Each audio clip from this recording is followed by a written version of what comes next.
الحمد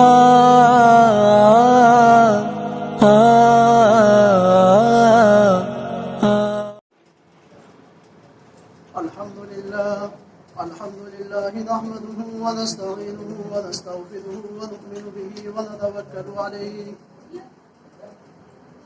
ونعوذ بالله من شرور أنفسنا ومن سيئات أعمالنا من يهده الله فلا مضل له ومن يضلل فلا هادي له ونشهد أن لا إله إلا الله وحده لا شريك له ونشهد أن محمدا عبده ورسوله أما بعد فأعوذ بالله من الشيطان الرجيم بسم الله الرحمن الرحيم ذلك الكتاب لا ريب فيه هدى للمتقين وقال النبي صلى الله عليه وسلم خيركم من تعلم القرآن وعلمه وقال النبي صلى الله عليه وسلم اقرأ وارتق ورتل كما كنت ترتل في الدنيا فإن منزلك عند آخر آية تقرأها أو كما قال صلى الله عليه وسلم. معزز دوستوں اور بزرگوں، آج کی جو مجلس ہے وہ ختم قرآن کے سلسلے میں ہے اور قرآن کریم کے ختم کی مجالس کے اوپر احادیث رسول صلی اللہ علیہ وسلم میں بے شمار فضیلتیں وارد ہوئی ہیں. نبی کریم علیہ السلام نے ختم قرآن کے سلسلے میں دعاؤں کے قبول ہونے کے سلسلے میں بے شمار فضیلتیں بیان فرمائی ہیں. تو آج کی مجلس کوئی عام مجلس نہیں ہے، اور کوئی دینی مجلس جب ہوتی ہے تو اس دینی مجلس کو اس جگہ سے لے کر کے آسمان دنیا تک فرشتوں کی قطار لمبی طریقے سے لگ جاتی ہے، اور وہ اس کو سننے کے لیے بے شمار فرشتے آسمان سے دنیا کی طرف نازل ہوتے ہیں، اور نازل ہوتے ہوتے ہوتے ہوتے مکمل عرش تک کیا ہے ایک لمبی قطار لگ جاتی ہے.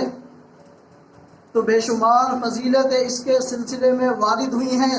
اور جو شخص قرآن کریم کو حفظ کر لے اس کے سلسلے میں بھی بے شمار فضیلتیں ہیں. حتیٰ کہ نبی کریم علیہ السلام نے حافظ کے سلسلے میں یہاں تک ارشاد فرمایا ہے کہ جو شخص قرآن کریم کو حفظ کر لیتا ہے اور حفظ کرنے کے بعد اگر بندے کو قرآن کریم یاد ہے، اس کو اس نے بھلایا نہیں ہے، وہ اس کو پڑھتا رہتا ہے اور پھر کیا ہے آگے اس کا سلسلہ جاری رکھتا ہے، تو نبی کریم علیہ السلام کی احادیث مبارکہ کے اندر اس شخص کی فضیلت کے سلسلے میں آپ نے ارشاد فرمایا ہے. ایک آپ علیہ السلام نے فرمایا کہ جب کل قیامت کا کیا ہے منظر ہوگا اور اس سے حساب و کتاب ہونے کے بعد حافظ قرآن کو بلایا جائے گا، اور بلانے کے بعد فرمایا جائے گا اقرا پڑھتے چلے جائیے ورتقی، اور جنت کے درجوں کے اوپر چڑھتے چلے جائیے، جنت کی سیڑھیوں کے اوپر چڑھتا چلا جائیے. جس طریقے سے کیا ہے دنیا کے اندر پڑھا کرتا تھا اس طریقے سے وہ پڑھتا چلا جائے گا اور جنت کی طرف پہنچتا چلا جائے گا. لیکن نبی کریم علیہ السلام نے اس کی فضیلت کیا بیان فرمائی ہے، اس کی آخرہ ٹھکانہ کہاں ہوگا، آخری منزل کیا ہوگی، آخری آرام گاہ کیا ہوگی، آخری جائے پناہ اس کا کیا ہوگی. جہاں پر اس کی آخری آیت ہوگی وہی اس کا ٹھکانہ بن جائے گا، تو جنت کے اندر پہنچ جائے گا. یہ حافظ قرآن کی فضیلت ہے. لیکن نبی کریم علیہ السلام نے ایک دوسری روایت کے اندر حافظ قرآن کی فضیلت کو نبی کریم نے بیان کرتے ہوئے ارشاد فرمایا ہے. دارا قطنی کی روایت ہے، جلد نمبر 2 ہے. معاذ جہنی کے واسطے سے نبی کریم علیہ السلام نے ارشاد فرمایا ہے من قرأ القرآن وعمل بما فیہ، جس شخص نے قرآن کریم کو پڑھا اور پڑھنے کے بعد اس کے اوپر عمل کرتا رہا وعمل بما فیہ، تو لہذا یہ اس کی فضیلت نہیں ہے اولبس والداہ تاجا یوم القیامت، نبی کریم علیہ السلام نے ارشاد فرمایا کہ کیا ہے جنت کے کیا قیامت کا عالم ہوگا، ایک کیا ہے تو کیا ہے پریشانی کے اندر ہوں گے، اور پھر کیا ہے مزید یہ ہوگا وہاں بڑے بڑے بادشاہ ہوں گے، بڑے بڑے تاج پوش موجود ہوں گے، حکمراں موجود ہوں گے، بادشاہ موجود ہوں گے، لیکن کیا ہے تاج پوش موجود ہوں گے۔ اچانک ایک روشنی آئے گی، اور روشنی آنے کے بعد وہ اپنی انگلی کو دندان مبارک کے اندر دبائیں گے اور کہیں گے آج کچھ نیا ہونے والا ہے، آج روشنی کیسی ہے، آج کوئی عجیب معاملہ ہوگا۔ یہ نبی کریم علیہ السلام نے فرمایا ہے البس والداہ تاجا یوم القیامت، اللہ رب العزت والجلال اس کے خاندان سے جس نے حفظ کیا ہے اس کے والدین کو اٹھائیں گے، اسی کے خاندان میں سے اس کی ماں کو کیا ہے تاج پہنا دیں گے، اس کے باپ کو بھی تاج پہنایا جائے گا، اور وہ تاج کیسا ہوگا، کوئی دنیا کا تاج نہیں ہوگا۔ اگر کوئی کیا ہے کرسی کے اوپر بیٹھ جائے اس کی تاج پوشی کر دی جاتی ہے، اس کو کیا ہے سجا دیا جاتا ہے، یہ وہ تاج نہیں ہوگا، بلکہ کون سا تاج ہوگا، دنیا کے حکمرانوں کی طرح اس کا تاج نہیں ہوگا۔ نبی کریم نے اس کی روشنی کے سلسلے میں فرمایا ہے جس طریقے سے سورج چڑھ رہا ہے اور چڑھتا چلا جاتا ہے اس کی روشنی پھوٹتی چلی جاتی ہے۔ اگر تہ خانے کے اندر بندہ سو رہا ہے تو لہذا اس کو بھی کیا ہے اس کی روشنی پہنچتی ہے، اس کو بھی اس سے فائدہ حاصل ہوتا ہے۔ اگر رات کی تاریکی کے اندر بندہ سو رہا ہے اس کو بھی وہ تاریکی پہنچتی ہے، تو لہذا جو شخص حافظ قرآن ہوگا اس کے والدین کو تاج پہنا دیا جائے گا، اس کی ماں کو تاج پہنا دیا جائے گا۔ کیا ہے وہ کون سا تاج ہوگا؟ ضوءہ احسن من ضوء الشمس، اس کی روشنی سورج کی روشنی سے بھی زیادہ ہوگی، اس کی روشنی سورج کی روشنی کے مقابلے میں کہیں زیادہ ہوگی۔ نبی کریم علیہ السلام نے ارشاد فرمایا فما ظنکم بالذی عمل بہ، کہ جو شخص اس کو پڑھتا ہے اور پھر اس کے اوپر عمل کرتا ہے، اگر اس کو کہ ہے دنیا کے اندر عمل کر رہا تھا، صرف پڑھا نہیں تھا، عملی زندگی کے اندر عملی دستور بنایا تھا، زندگی کی نقل و حرکت کے اندر اس کے اوپر عمل کیا تھا، اگر کوئی شخص اس کے اوپر عمل کرے تو لہذا اس روشنی کے سلسلے میں اگر وہ تاج تمہارے گھروں کے اندر پہنچا دیا جائے دنیا کے، تو اس کی روشنی کا عالم کیا ہوگا۔ تو لہذا اس سے اندازہ لگائیے حافظ قرآن کی فضیلت کو نبی کریم نے ارشاد فرمایا ہے، بے شمار مقام کے اوپر، بے شمار احادیث کے اندر، بے شمار آیات کے اندر اس کی فضیلت کو بیان کیا گیا ہے۔ اور قرآن کریم کوئی عام کتاب نہیں ہے، اللہ رب العزت والجلال نے دنیا کی جو سب سے اہم جگہ تھی جسے بیت اللہ کہتے ہیں، چوتھے پارے کے اندر اللہ رب العزت والجلال اس کی عظمت کو، اللہ اس کے مقام کو، اس کے مرتبے کو، اس کی رفعت کو، اس کی بلندی کو، اس کی حیثیت اور ویلیو کو کیا ہے بیان کرتے ہوئے پہلے چوتھے پارے کے پہلے صفحے کے اوپر رب ذوالجلال کیا فرما رہا ہے، ان اول بیت وضع للناس للذی ببکۃ مبارکا وہدی للعالمین۔ اللہ رب العزت والجلال نے دنیا کے اندر جو سب سے عظیم گھر تھا، سب سے عظیم جگہ تھی جسے کعبۃ اللہ کہتے ہیں، وہ کیا ہے اس امت کے لیے منتخب کیا ہے نبی کریم کی کیا ہے، اور پھر دنیا کے اندر تمام انسانوں کے اندر سے جو قابل تعظیم ہستی تھی جس کا مرتبہ سب سے بلند تھا، اللہ نے وہ بھی ہمیں عطا کیا ہے۔ اللہ نے کیا ہے امتوں کے اندر سے ہمیں چنا ہے، ہم کہ یوں ہی نہیں ہے، اللہ کا انتخاب ہے۔ نبی کریم نے فرمایا ہے، نبی کریم نے فرمایا اللہ نے کعبہ کو بھی میرے لیے چنا ہے، اور دنیا کے اندر سے تمام ہستیوں میں سے مجھے چنا ہے، اور پھر اس میں سے کیا ہے اللہ نے میری امت کو چنا ہے۔ تو ہماری کوئی عام حیثیت نہیں ہے، ہماری امت کیا ہے اللہ کے نبی کی جو امت ہے، ہم اور آپ جو ہے اس نبی کی امت میں سے ہے، اس نبی کے امتی ہے جس کی فضیلت کا چرچا، جس کی عظمتوں کا چرچا، جس کی بلندیوں کا چرچا رب ذوالجلال قرآن مجید کے اندر کر رہا ہے۔ اللہ نے کیا ہے اس کی عظمتوں کا چرچا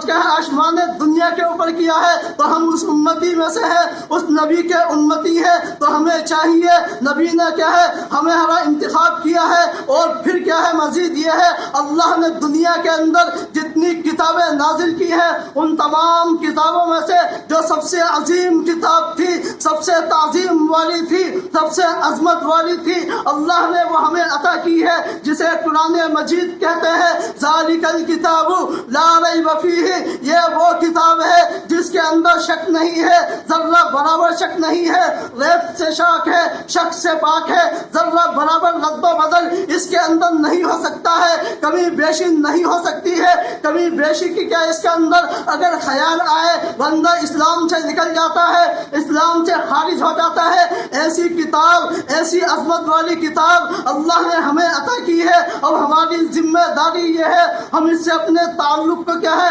اگر مضبوط کریں تو ہمیں دنیا کے اندر بھی عزتیں ملیں گی، اور آخرت کے اندر تو کیا ہے ہمارے لیے عزتیں ہیں ہی، تو لہذا ہمیں چاہیے ہم اس کو پڑھیں، اپنے بچوں کو حافظ بنائیں، مدرسوں کے اندر ڈالیں، دینی مدارس جو کیا ہے کھلے ہوئے ہیں ان کے اندر اپنے بچوں کو بھیجیں، وہاں دین پڑھائیں، ان کو حافظ بنائیں، اور پھر یہ ان کی فضیلت نہیں ہے، ان کے والدین کی فضیلت یہ ہے ان کو بھی تاج پہنا دیا جائے گا، ان کو کیا ہے اللہ رب العزت والجلال ایسا تاج پہنائے گا جس کی روشنی کیا ہے آسمان دنیا کے سورج سے کیا ہے کہیں زیادہ ہوگی۔ ایسی امت کے اندر اللہ نے ہمیں پیدا کیا ہے، اس نبی کی امتی بنایا ہے، اللہ نے ہمارا انتخاب کیا ہے، هو اجتباکم، اللہ نے تمہیں چن لیا ہے، چن کر کے کیا ہے ہمیں یہ کتاب عطا کی ہے، اور یہ کتاب وہ ہے اگر اس کو الٹا رکھے تب بھی اس کی بے ادبی ہے، اس کا ادب یہ ہے اس کو سیدھا رکھا جائے،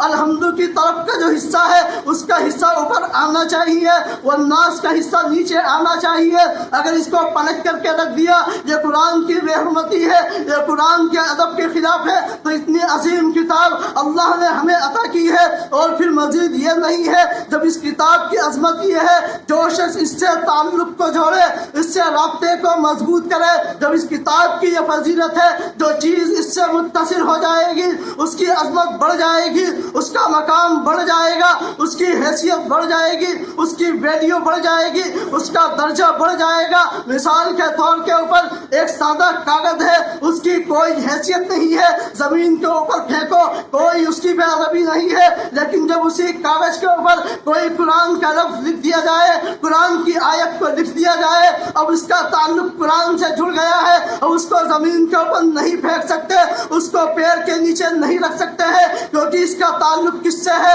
اب قرآن مجید سے ہے، قرآن کی عظمت ہے، قرآن عظمت والا ہے، اس کی کیا ہے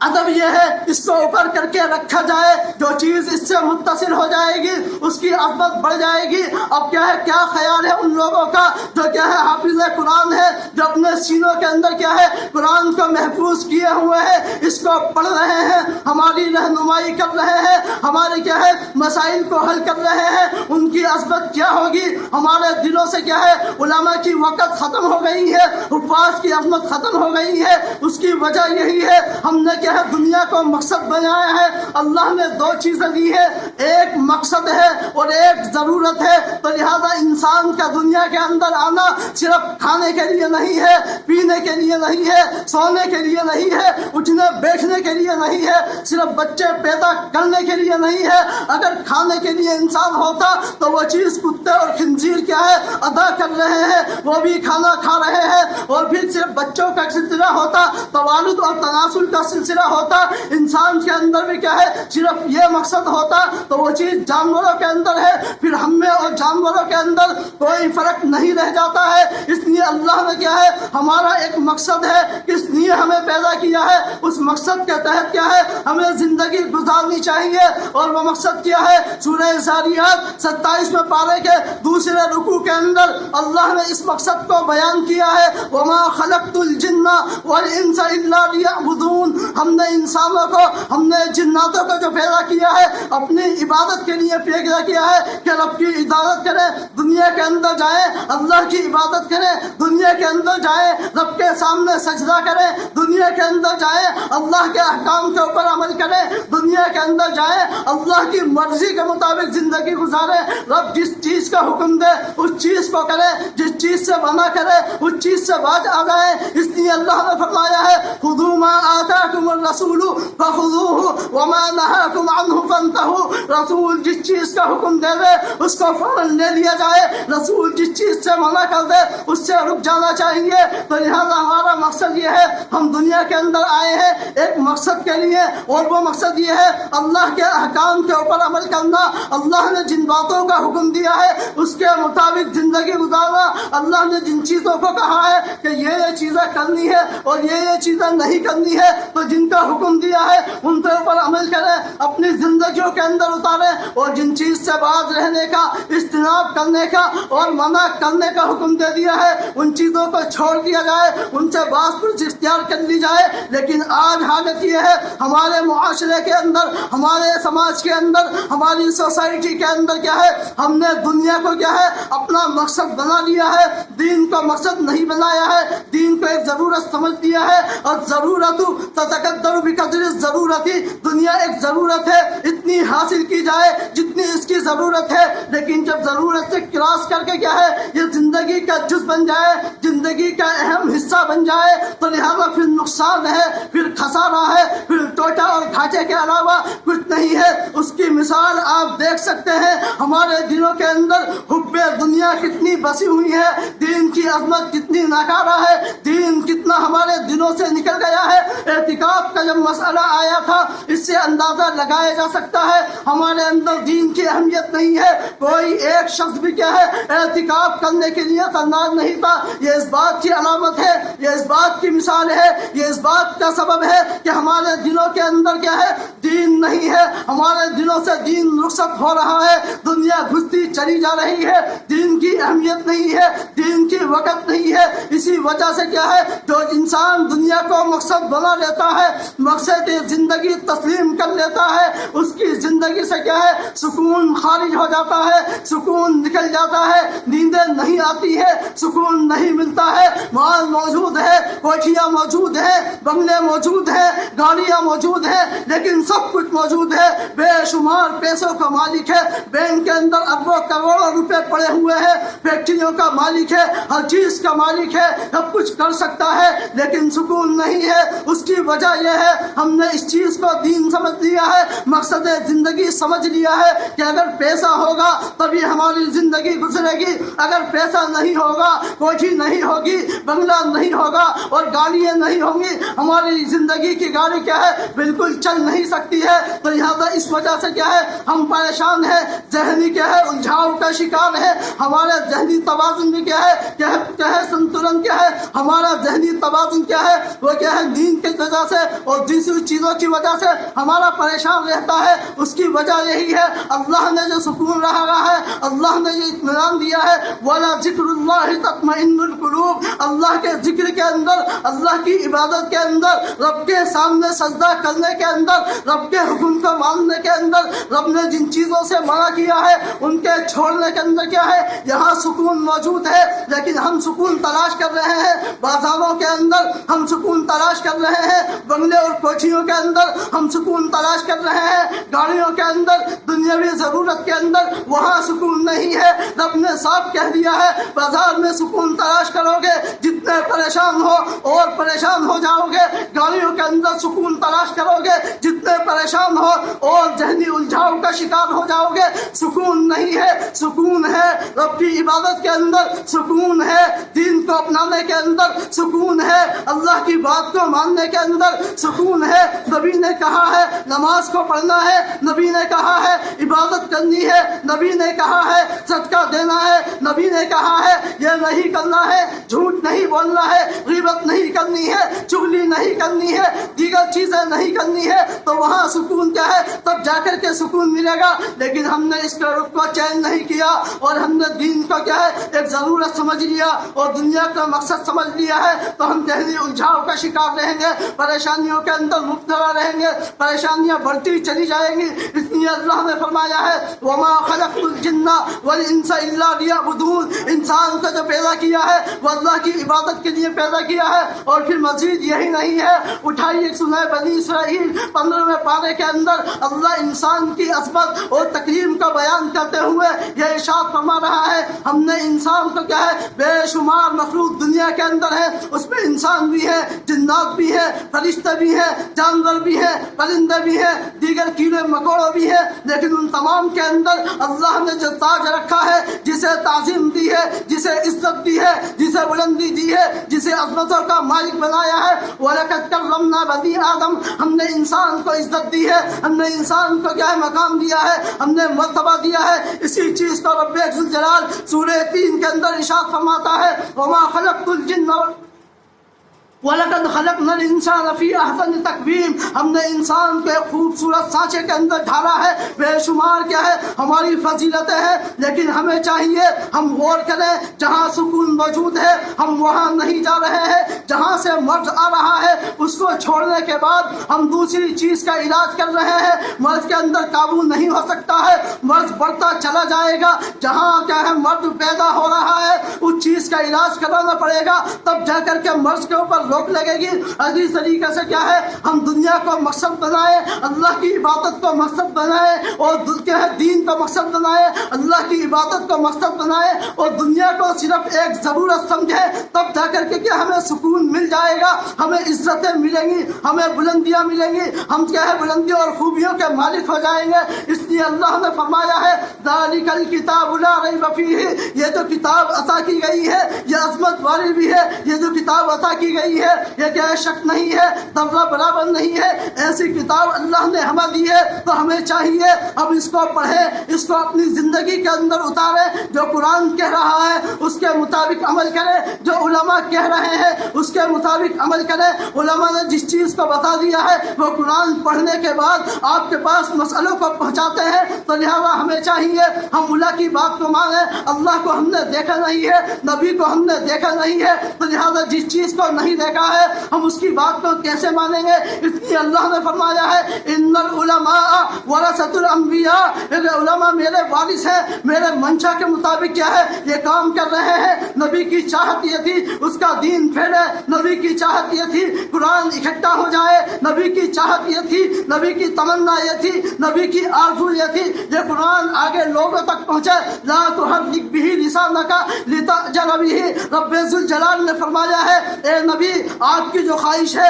وہ قرآن اکٹھا ہو جائے، قرآن جمع ہو جائے۔ اے نبی آپ کی جو خواہش تھی کہ قرآن کو پڑھا جائے، اے نبی آپ کی جو خواہش تھی آگے قیامت تک آنے والی امت تک کیا ہے یہ کس طریقے سے پہنچے، یہ آپ کی خواہش ہے، یہ آپ کی تمنا ہے، آپ اس لیے جلدی جلدی پڑھ رہے ہیں۔ نبی اللہ نے فرمایا ہے لا تحرک لسانک لتعجل بہ، جلدی جلدی مت پڑھیے، ان علینا جمعہ،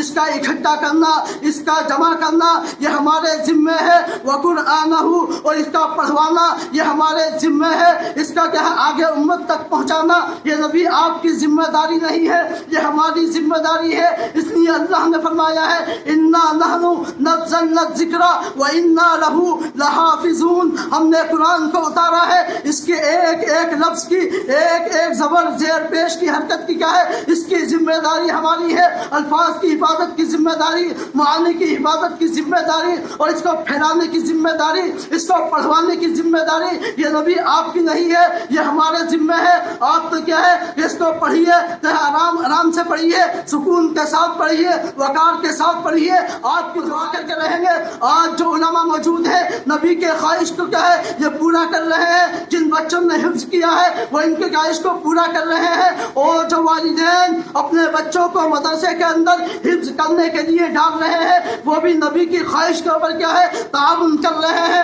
جو مالی اعتبار سے کیا ہے مدرسوں کے اندر زکاتیں دے رہے ہیں، صدقہ خیرات دے رہے ہیں اور دیگر چیزوں کو انجام دے رہے ہیں، تو لہٰذا وہ بھی نبی کی خواہش کو کیا ہے پورا کر رہے ہیں۔ ایک روایت کے اندر نبی کریم نے ارشاد فرمایا ہے یا تو عالم بنو، اگر عالم نہیں بن سکتے تو علم کے حاصل کرنے والے بن جاؤ۔ اب ہمیں چاہیے ہم نہ تو عالم ہیں نہ علم کو حاصل کر رہے ہیں، تو نبی نے فرمایا ہے ان سے محبت کرنے والے بن جاؤ، جو علماء ہیں، جو حفاظ ہیں، جو اللہ کے دین کو کیا ہے اس کی خدمت کو انجام دے رہے ہیں، صرف ان سے محبت کرو تب بھی تمہارا حشر کیا ہے انہی کے ساتھ کر دیا جائے گا۔ تو نبی کریم نے کیا ہے اس کی بے شمار فضیلتوں کو بیان کیا ہے۔ عبداللہ ابن مسعود نبی کریم کے صحابی ہے، فقیہ موجود ہے، اپنی درسگاہ کے اندر بیٹھے ہوئے تھے، حضرات صحابہ سے کہا کیا ہے اپنے شاگردوں سے بتاؤ الف لام میم کے پڑھنے کے اوپر کتنی نیکیاں مل جائیں گی؟ ان کے شاگردوں نے جواب دیا